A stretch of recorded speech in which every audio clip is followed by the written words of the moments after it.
Good morning, children, and welcome to my new class.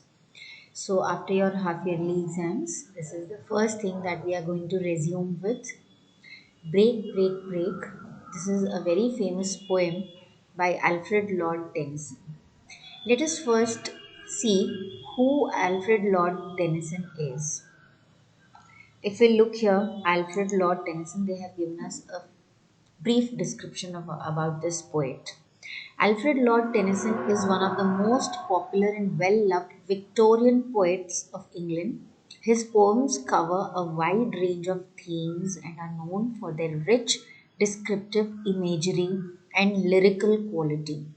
Many of them were so popular and highly regarded that they became standards for the 19th century English literature.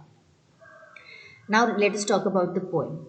The poem Break, Break, Break centers on Tennyson's grief over the death of his friend. Now, what do you mean by grief? Grief means sadness. Grief and the indifference of nature are the two main themes of this poem. Nature continues to function according to its rhythms and cycles, regardless of what happens to human beings. The sea rises and falls in an unrelenting rhythm and refuses to acknowledge tragedy in the everyday life of people. So let us read and see what the poem tells us. Break, break, break on thy cold grey stones, O sea. Now, what does he say? Break, break, break on thy. Thy means your. Cold grey stones, O sea. Now, here the poet is calling out to the sea and he's saying, on your cold grey stones, break, break, break. It means that he's trying to call out to the sea. And I would that my tongue could utter. And what does he say? And I would, he wants that my tongue could utter. He says that I want to say something. Utter means to speak out. The thoughts that arise in me. So he says that there are so many thoughts which are going on in my mind. And I want to bring out those thoughts. I want to utter, I want to speak out those thoughts. Oh, well, for the fisherman's boy that he shouts with his sister at play. Oh, well, for the sailor lad that he sings in his boat on the bay.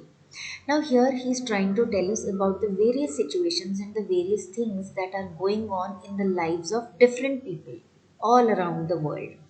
Now he says, oh well, for the fisherman's boy that he shouts with his sister at play.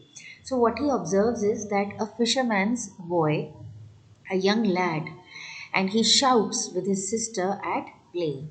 And on the other hand, what he observes is the sailor lad. Sailor lad means a person who sails, goes into a boat.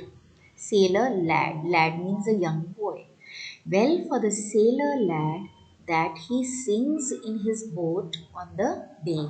On the bay means at one of the places where uh, there is a bay and the boat is there. So the sailor lad is singing there.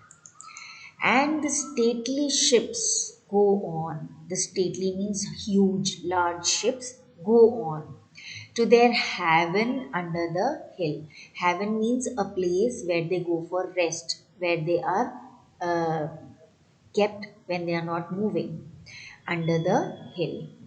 But oh, for the touch of a vanished hand and the sound of a voice that is still.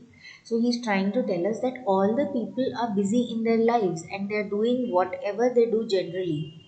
Like the fisherman's boy is shouting and playing with the sister, the sailor lad is singing very nicely and he's in the boat. The stately ships are going on their jobs or when they are in the haven and they are taking rest. But oh, for the touch of a vanished hand, vanished means disappeared, a hand which has vanished. The touch is no more over there. So here he is referring to his friend who has passed away, who has died. And the sound of a voice that is still, and he cannot hear the sound of his voice because his friend has died. Break, break, break at the foot of thy crags, O sea. So now what does he say? Break, break, break. Here, break refers to the kind of interruption that he wants. At the foot of thy means your, crags means the at the shore there are a lot of stones and sand, O sea.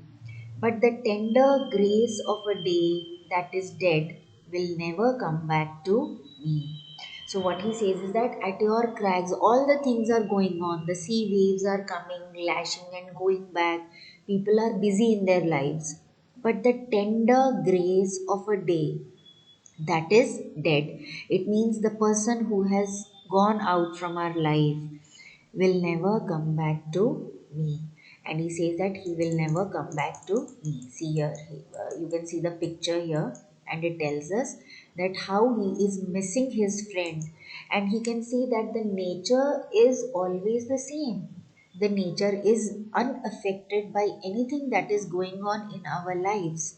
We lose people, the people in our lives, they leave us and they go, sometimes they die, but it does not affect the nature at all.